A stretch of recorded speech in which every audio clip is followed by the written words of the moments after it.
WinterFest at Kings Island isn't just about the lights, shows, and the rides. It's also about the food. From festive treats to comfort classics, there are some can't-miss bites that make the holiday event even more special. In this Tower Topics episode, we're breaking down the WinterFest foods that are truly must-try, what stood out, and what you should be adding to your list to try on your next visit. I'm Ryan. That's Don. This is Tower Topics.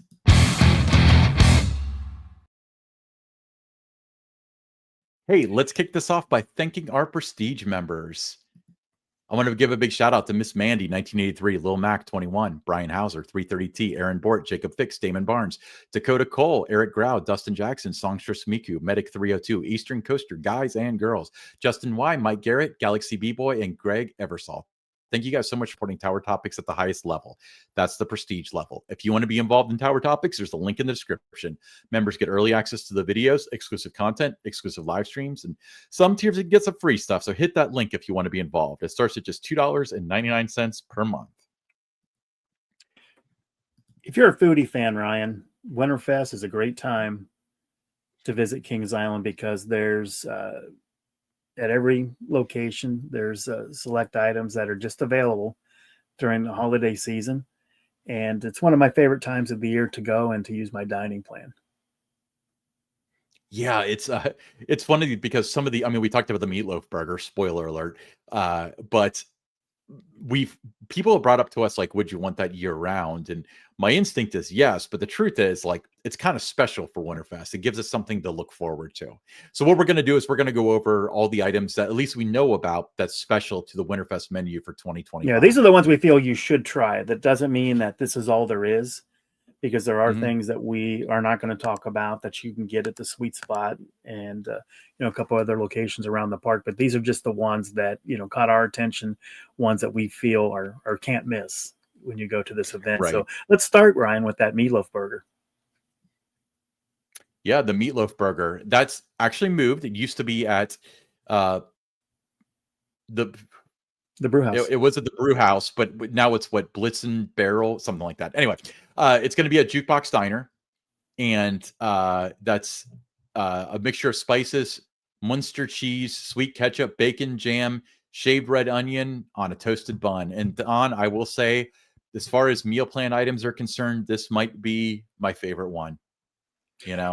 It absolutely was my favorite last year at WinterFest. I remember you recommending it to me. You talking about it, WinterFest 2023. You were like, you got to try. If you love the the pub burger, you're going to love the Meatloaf burger. And it was amazing. It was great. Not real happy though that they took it from the Miami River Brew House and put it in Jukebox. Not real happy about that.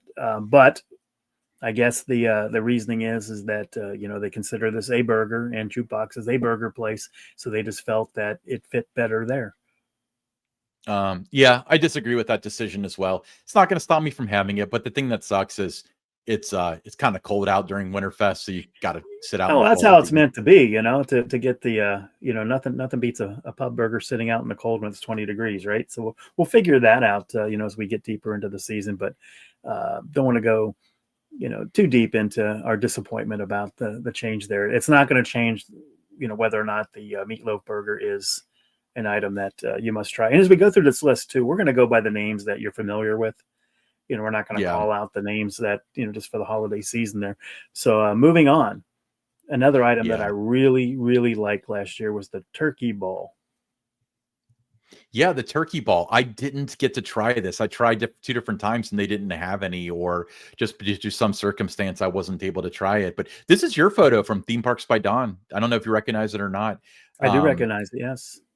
So the turkey ball, that's going to be at Grain and Grill, served with sage turkey gravy, jelly cranberry sauce, holiday cranberry sausage, classic smoked sausage, crunchy chicken tenders, mac and cheese, Brussels sprouts, garlic potatoes, and winter salad and Greek salad. So a bunch of different options with this for sides as well. But tell me about your experience with the turkey ball. I didn't get to try it, but I remember you raving about it, and I came back and it was like the end of the night and they're like, sorry, it's, we're out of them. But Well, we That had, means I get the last year Mark Boyer was the VP of Food and Beverage. He's now the park manager at Six Flags over Texas. But I had a conversation with him outside of the Fest House. It was maybe a week into WinterFest, and I said, what are some of the things that I really should try? And I told him that I loved the meatloaf burger, and he said, you got to try the turkey bowl.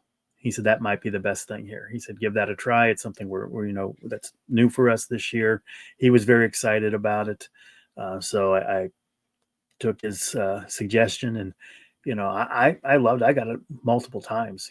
I think 3 or 4 times during WinterFest. This was something that I got, and it's interesting. It was unique. Something that you talk about things you can't get any other time of the year. This is one of them. So I would highly recommend this. is this like a solid second behind the meatloaf burger? Very close to the meatloaf burger. Very close. Yeah, it's a hard. I mean, it was that close to it that I would have a hard time choosing them. Right now going into this year's WinterFest with it, but it's something that I think you got to try, and I think you'll love it. But next we have the honey ham fries.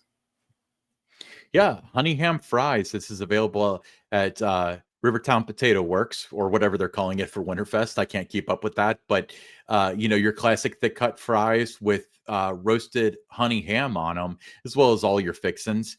Did you get to try this one, Don? I did. I enjoyed it. It's a nice kind of a side item kind of a thing. It's to me, it wouldn't be like your full meal, but it was good. Worth trying. Yeah, WinterFest is definitely one of those where, like, maybe bust out your wallet and try some different foods or sweets and stuff. I want to mention, you said like we're not recommending stuff from like the sweet spot or whatever. It's just not the subject of this. The sweet spot stuff is fantastic during Christmas. We'll have our own So episode on that. We're going to want to get new I'm pictures sure. of what they're doing this year, and we'll have some video, and maybe we'll have Noah, the field reporter, can kind of give us a report on what his favorite treats in that were from the sweet spot. But that's something, also make sure you stop in there during your visit. But moving on here, Ryan, we have the country Christmas platter. Now, what would WinterFest be, or any kind of holiday event be, without a country Christmas platter? Okay, so this is a photo I took. It's an actual photo, so it's not like a professional thing. That's why maybe it doesn't have the best presentation, because this is what I was given. I will tell you that this is some of the best food at the park I've ever had. It's fantastic turkey. But anyway, the description itself is Coney barbecue, roasted turkey breast. You got the option of honey pork loin, holiday sausage, with cranberry barbecue sauce, corn souffle, green beans, sweet potato fries, drop biscuits, and a featured hot holiday dessert. So I think this is stuffing, which wasn't listed on that list, but that was awesome. I think I told you, like, you got to try the stuffing. But Yes, I did, if and it within was your really palate or good. not. I'm not the huge, the biggest stuffing fan. I'll eat a little bit of it with my turkey and that every Thanksgiving, but I tried it last year and it was really good. Again, this is we're as we're going down this list here. I mean, there's not one thing on there that isn't top shelf. Something that you definitely want to try, and something that you would drive home remembering.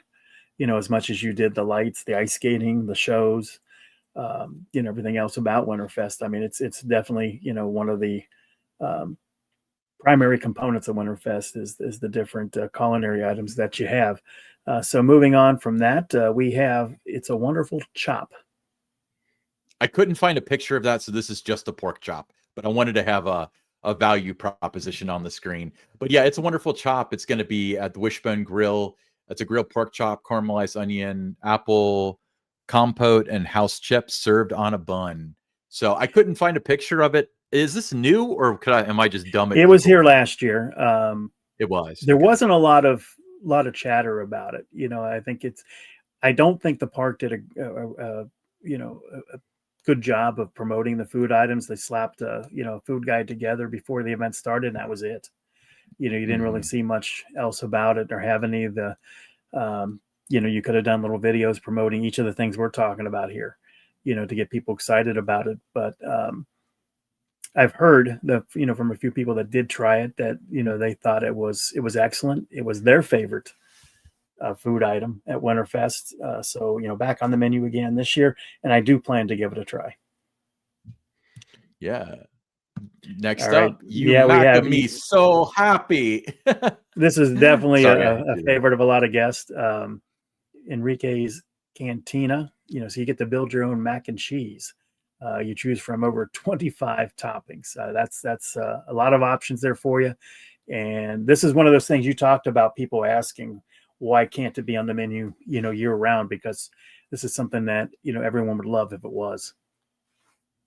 You know what's funny though is that Carowinds, Kings Dominion, a couple other parks at Cedar Point, they had like a build your own mac and cheese place, and it only lasted a couple years.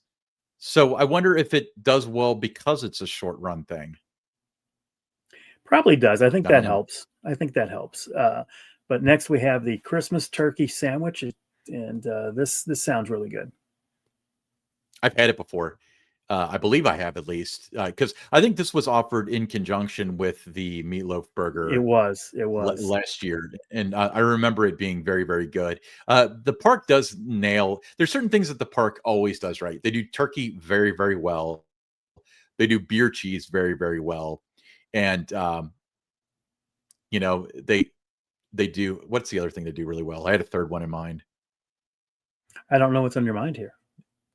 But no, they do a lot of things. On my mind either. Yeah, you're right. They do a lot of things well. And, when you look at the Christmas turkey sandwich, it does have lettuce and tomatoes on it. I would pick that off, but it's still, something that I plan to try this year. I want to move around and try different things. As much as I love the Meatloaf burger and the turkey bowl, every time I go, I'm going to try something different because I want to experience everything kind of WinterFest has to offer when it comes to these seasonal menu items.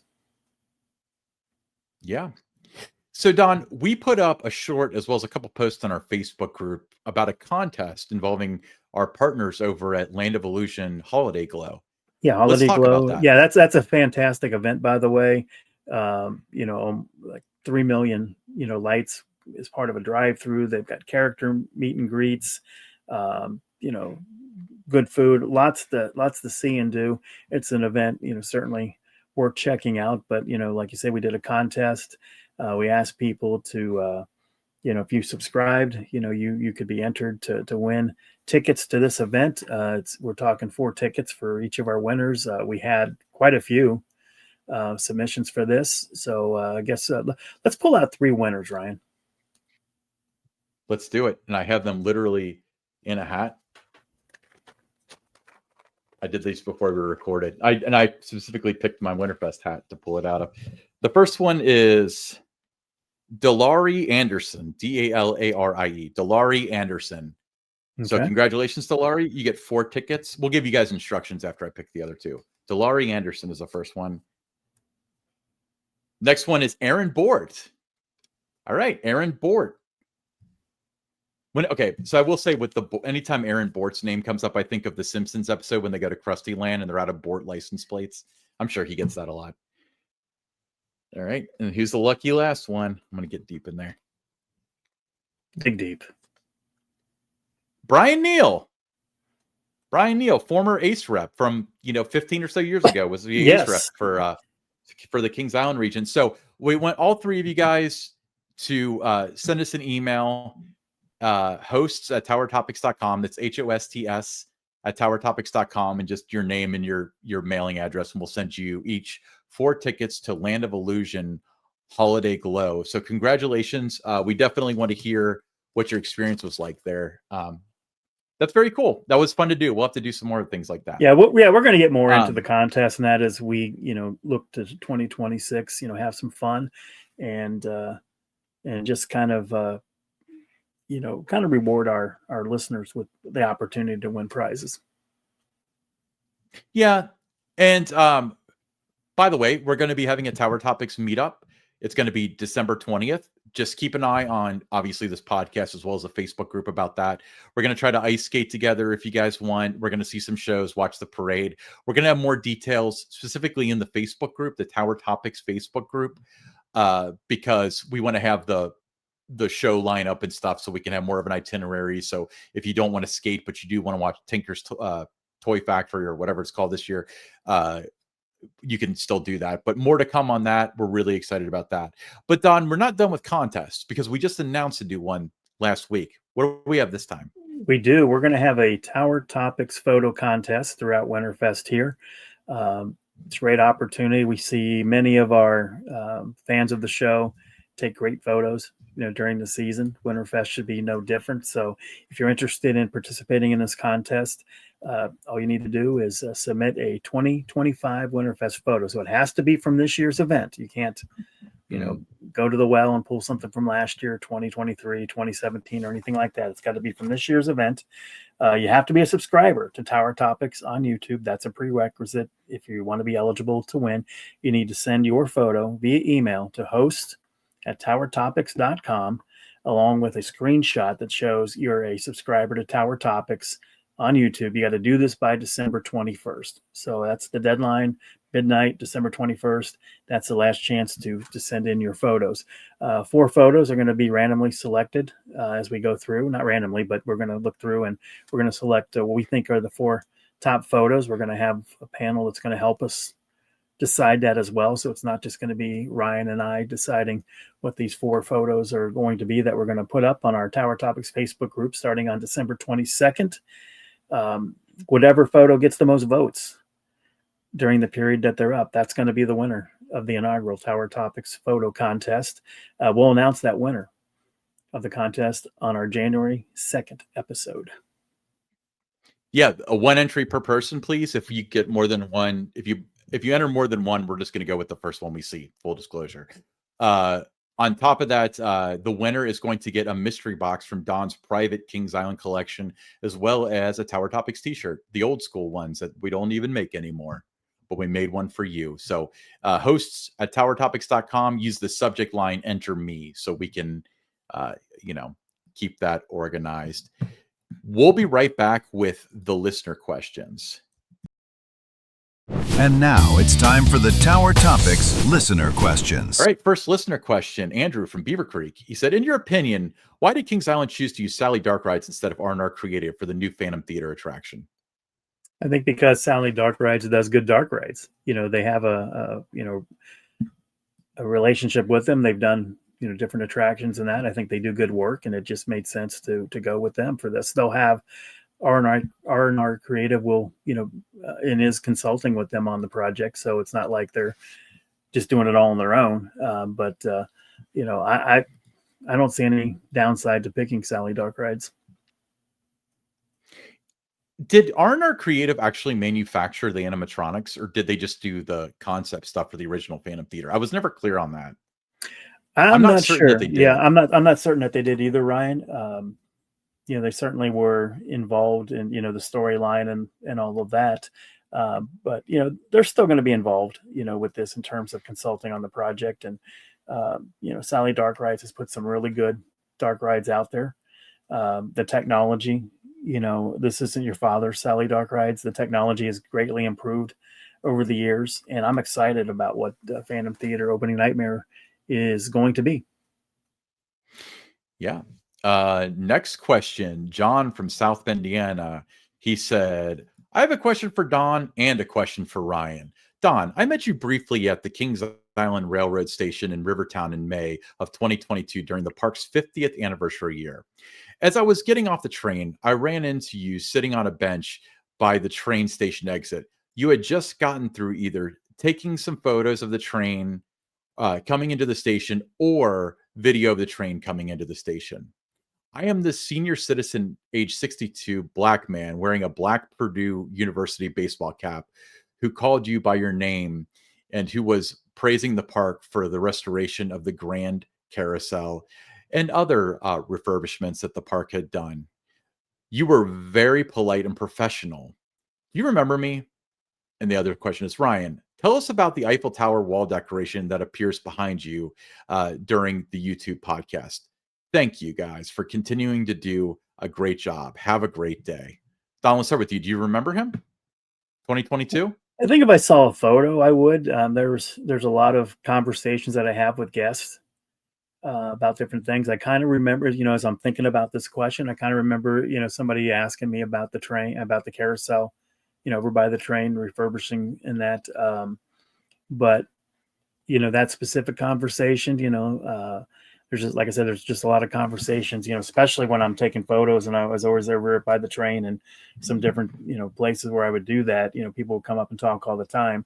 But if you can send us a photo, that would certainly, I think I definitely would identify faces more so than some conversations that I've had. Yeah. Well, and you would take photos of the train like all the time Daily, too. So it wouldn't daily. be like that. Yeah, it wouldn't be that time you took pictures of the train. But yeah, No, John, I like I said, there was usually 3 or 4 times a week I was either trying to capture some, video to do some quick things, some shorts, whether it was on YouTube or stories for Instagram, and that there was a lot of things you could play off the train, like Don't Miss the Train, Season Pass, Deadline, those kind of things that I would do all the time. And plus, it was just a nice visual, and to either update the website or do stories for the blog, or to send out to the news media about the train and that. So, I was around it all the time. But like I said, I can definitely remember faces all the time, specific conversations. There's been so many of them over the years that I don't remember every single one, but I vaguely remember having a conversation about the carousel during 2022 over by the train. But to be 100% certain, I would need to see a photo. Yeah, and John, we'd love to have you come to one of our Tower Topics meetups as well, so we can shoot the breeze in person. I know South Bend's a little bit of a drive, but we do have a Tower Topics meetup coming up at the end of December. What about that tower behind you? Oh yeah, the tower behind. Okay, so there's nothing too special about this, but this is available at the park. It's a pin board. Actually, let me grab it.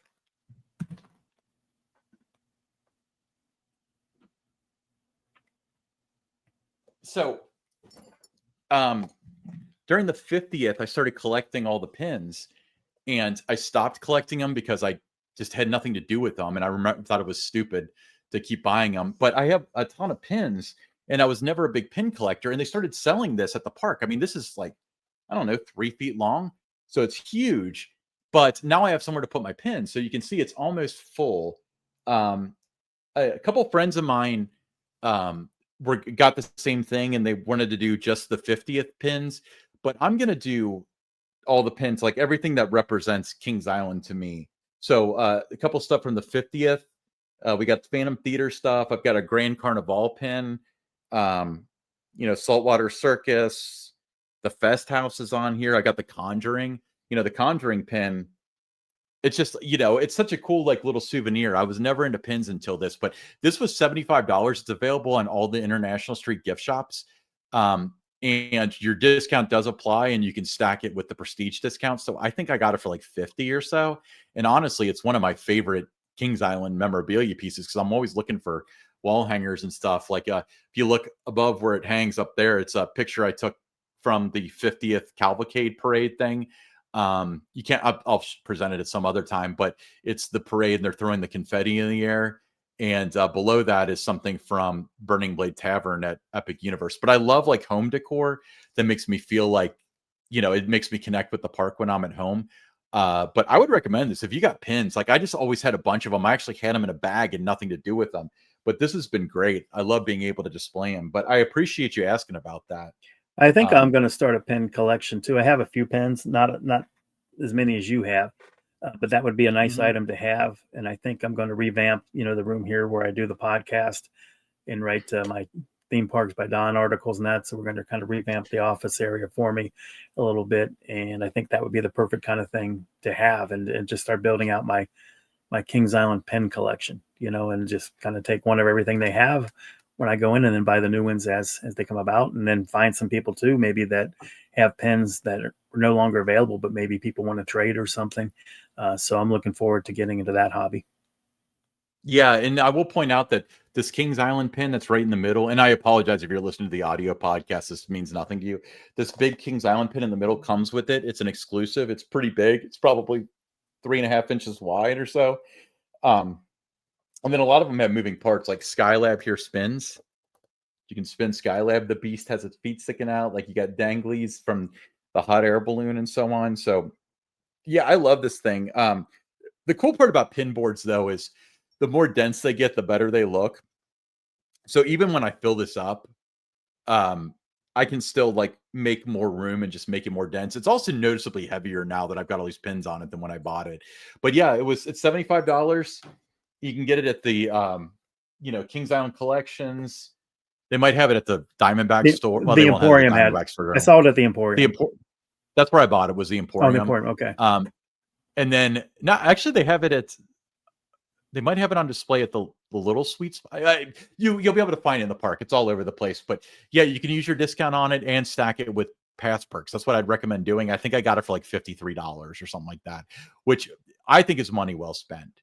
But if you've got your own questions, you can send them to us. We have another question. Oh my God, we do. We do. Okay. I'm sorry. Let's kick this in then. So we've got James from Tullahoma, Tennessee. You ever been there? Never even heard Never of it. been there. I think it's like, I would say it's around Nashville, like probably 50, 60 miles from Nashville. Yeah. So I do remember seeing Tennessee, like, I remember seeing the sign for that before, like off this way, when you're on the expressway and that. To get there, but I would imagine I do know it's near somewhere in the vicinity of Nashville. I love Tennessee, dude. That's my favorite state, except for Kentucky. All right. He said, Brandon from Theme Park Brandon has a 500-foot tall coaster from Zamperla coming to Six Flags Park, earmarking Six Flags over Texas. Is this guy just going for clicks? Where would Six Flags get the money? They're not far from having to go COD for a box copy of paper. I got box of copier paper. Brandon has a lot of ideas, a lot of things. He's not like saying this is a rumor he heard or anything like that. I know that there was a concept that Zamperla had at IAPA that did, it was kind of like Top Thrill 2, only going up 500 feet on the spikes. And that's something that I think that's what he's referring to is the video that he did on that. So it's a legitimate ride that Zamperla has available if somebody wants to buy it. So from that point of view, but I do agree with James here. Where would they get the money to do something like this right away? Tormento's a new coaster going in next year there. So they're not going to spend, this would be something that you would imagine it's got to be what, $40-50 million, for something like that.